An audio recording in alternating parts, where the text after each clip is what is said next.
Coba bayangin, kamu lagi jalan santai di sore hari, bawa tas kecil, terus di dalamnya ada satu benda kotak, lengkap dengan earphone kabel tipis yang sering nyangkut di baju. Begitu kamu pasang, dunia langsung berubah. Musik mengalun, bikin kamu serasa punya film sendiri di kehidupan nyata. Yup, itulah Walkman. Tapi, pernah nggak sih kamu sadar? Sekarang, benda legendaris ini kayak hilang ditelan bumi. Kenapa ya Walkman dulu bisa populer banget, tapi sekarang kayaknya udah nggak ada yang pakai lagi?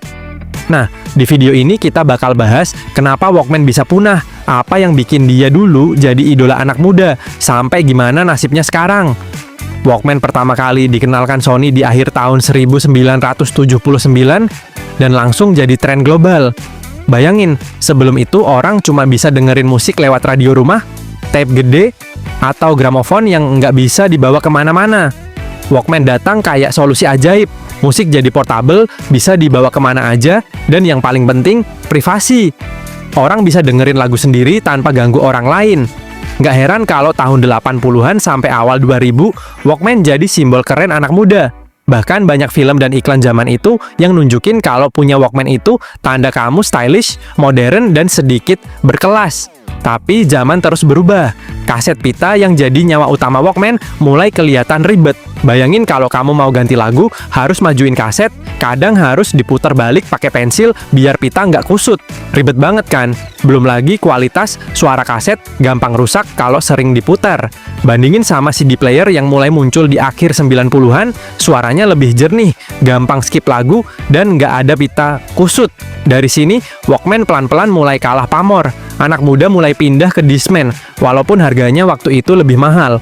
Selain masalah kaset, ada juga faktor perkembangan teknologi musik digital. Tahun 2000-an awal, muncul MP3 player. Bayangin, kamu bisa masukin ratusan bahkan ribuan lagu ke dalam satu alat kecil. Bandingin sama Walkman yang cuma bisa muat satu kaset dengan belasan lagu. MP3 player jelas jauh lebih praktis. Anak muda zaman itu mulai pindah ke iPod dan perangkat serupa, bikin Walkman makin terpojok. Sony sendiri sempat ngeluarin Walkman versi digital, tapi udah telat karena Apple lebih dulu ambil pasar dengan branding yang kuat. Masalah lainnya adalah gaya hidup. Di era 80-an sampai 90-an, orang bangga banget kalau bawa Walkman. Bahkan sengaja nunjukin kabel earphone-nya biar kelihatan keren.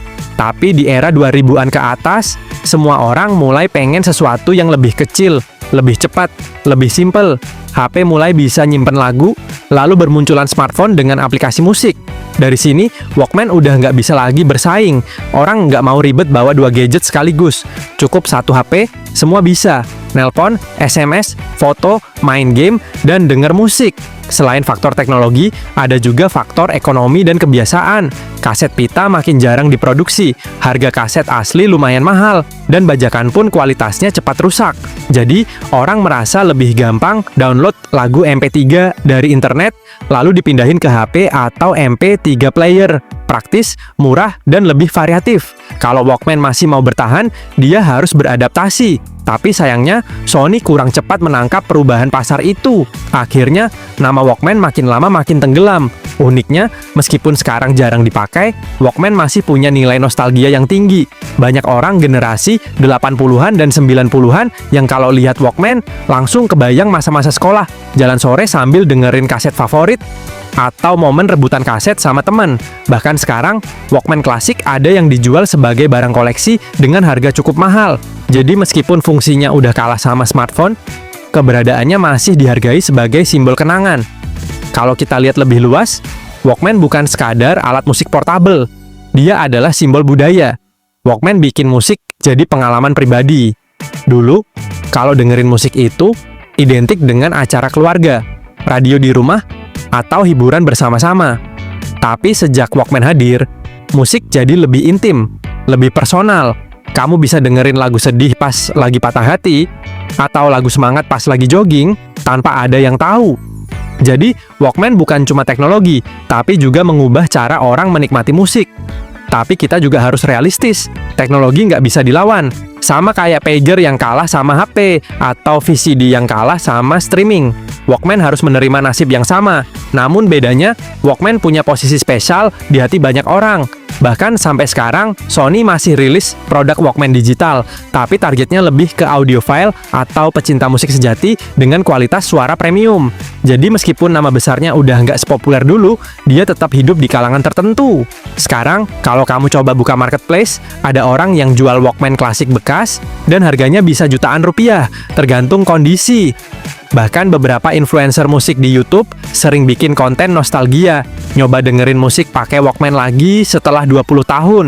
Dan hasilnya, banyak yang kaget ternyata sensasinya beda banget dibanding streaming digital. Suara kaset punya karakter unik, dan pengalaman rewinding kaset itu bikin orang ketawa-ketawa sendiri.